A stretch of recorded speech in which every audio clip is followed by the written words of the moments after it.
ഗാന്ധിജി എന്ന് പറയുന്ന മനുഷ്യന്റെ ചിന്തകൾ പരിസ്ഥിതി സംരക്ഷണത്തിൽ പിൽക്കാലത്ത് ഇന്ദിരാഗാന്ധിയെ പോലെയുള്ള ഒരാൾ ഇന്ദിരാഗാന്ധി പഠിച്ച സ്ഥലവും അതിനവരെ സഹായിച്ചിട്ടുണ്ട്. ഇന്ദിരാഗാന്ധി പഠിച്ച ശാന്തിനികേതനില്ല, മഹാകവി രവീന്ദ്രനാഥ ടാഗോർ സ്ഥാപിച്ച, ഗാന്ധി പലവട്ടം സന്ദർശിച്ചിട്ടുള്ള വിശ്വഭാരതി എന്ന് പറയുന്ന എത്ര വിശ്വം ഭവത്വേക നീതം എന്ന് എഴുതി വെച്ചിട്ടുള്ള, ഗേറ്റിൽ എഴുതി വെച്ചിട്ടുള്ള ശാന്തിനികേതനിൽ പഠിച്ചുകൊണ്ട് ഇന്ദിരാഗാന്ധി ഒരുപക്ഷെ ലോകത്തെ ഏറ്റവും കൂടുതൽ പരിസ്ഥിതി സംരക്ഷണ പ്രവർത്തനങ്ങൾ നടത്തിയ പ്രധാനമന്ത്രി ഇന്ദിരാഗാന്ധി ആയിരിക്കും. വനസംരക്ഷണ നിയമം, പരിസ്ഥിതി സംരക്ഷണ നിയമം, വന്യജീവി സംരക്ഷണ നിയമം, പ്രൊജക്ട് ടൈഗർ, ഇന്നിപ്പോ ഫോറസ്റ്റ് ഡിപ്പാർട്ട്മെന്റിന്റെ എല്ലാ പ്രവർത്തനങ്ങളുടെയും തുടക്കം 1970-കളിലാണ്.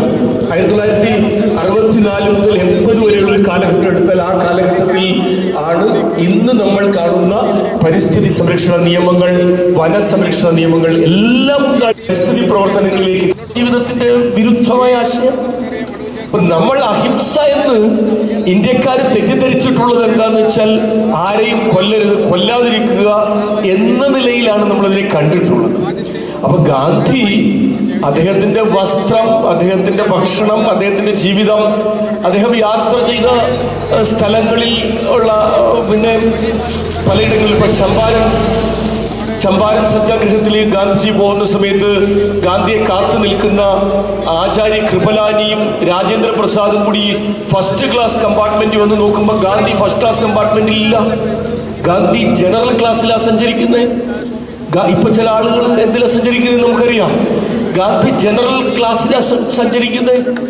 ഒരു ജീവിതകാലത്തിലുടനീളം അദ്ദേഹം സഞ്ചരിച്ച ട്രെയിൻ യാത്രയിൽ മുഴുവൻ അദ്ദേഹം സഞ്ചരിച്ചത്. അപ്പോൾ അത് അഹിംസാത്മക ജീവിതത്തിന്റെ ഭാഗമാണ്.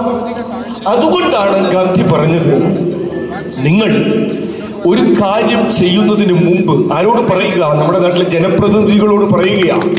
നമ്മുടെ നാട്ടിലെ പ്രധാനമന്ത്രിയോടും പ്രസിഡന്റിനോടും ഭരണഘടനയോടും ജനപ്രതിനിധികളോടും ഒക്കെ ഗാന്ധി പറയുകയാണ്, നിങ്ങളൊരു കാര്യം ചെയ്യാൻ തുടങ്ങുന്നതിന് മുമ്പ്, പ്രിയമുള്ളവരെ, നിങ്ങളൊരു കാര്യം ചെയ്യാൻ തുടങ്ങുന്നതിന് മുമ്പ് ഈ നാട്ടിലെ ഏറ്റവും സാധാരണക്കാരനായവന്റെ മുഖം നിങ്ങൾ നോക്കുക, നിങ്ങൾ അവനെ കാണുക.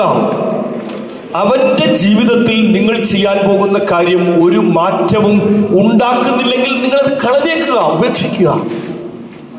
അവന്റെ ജീവിതത്തിൽ മാറ്റം ഉണ്ടാക്കുന്നെങ്കിൽ മാത്രം നിങ്ങൾ അത് ചെയ്യുക. അത് കേരളയിലായിക്കോട്ടെ, അത് തുരങ്കപ്പാതയായിക്കോട്ടെ, അത് 3000 സ്ക്വയർ ഫീറ്റിലെ വീടായിക്കോട്ടെ, അത് എന്ത് തരത്തിലുള്ള, അത് ഗോൾഫ് കോർട്ടായിക്കോട്ടെ, അത് എക്സ്പ്രസ് ഹൈവേ ആയിക്കോട്ടെ, അത് വിനോദസഞ്ചാരത്തിനുള്ള ഷോപ്പിംഗ് മാളുകളായിക്കോട്ടെ, എന്താണെങ്കിലും ഈ നാട്ടിലെ സാധാരണക്കാരനായ മനുഷ്യന് വേണ്ടിയാണ് വികസനം എന്ന് പറഞ്ഞതാണ് ഗാന്ധിജിയുടെ പരിസ്ഥിതിയെ കുറിച്ചുള്ള അടിസ്ഥാനപരമായ നിലപാട്. കൂട്ടത്തിൽ അദ്ദേഹം ഒരു കാര്യം കൂടി പറയുന്നുണ്ട്, nature provide everything for your need, not for your greed. ഈ ഭൂമി, ഈ പ്രകൃതി നിങ്ങൾക്ക് നിങ്ങളുടെ എല്ലാവരുടെ ആവശ്യത്തിനുള്ള ഇവിടെയുണ്ട്.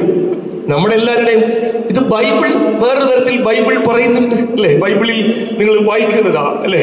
ആകാശത്തിലെ പറവകൾ വിതയ്ക്കുന്നില്ല, കൊയ്യുന്നില്ല, കളപ്പുരകളിൽ കൂട്ടിവെക്കുന്നുമില്ല. സുവിശേഷങ്ങളിൽ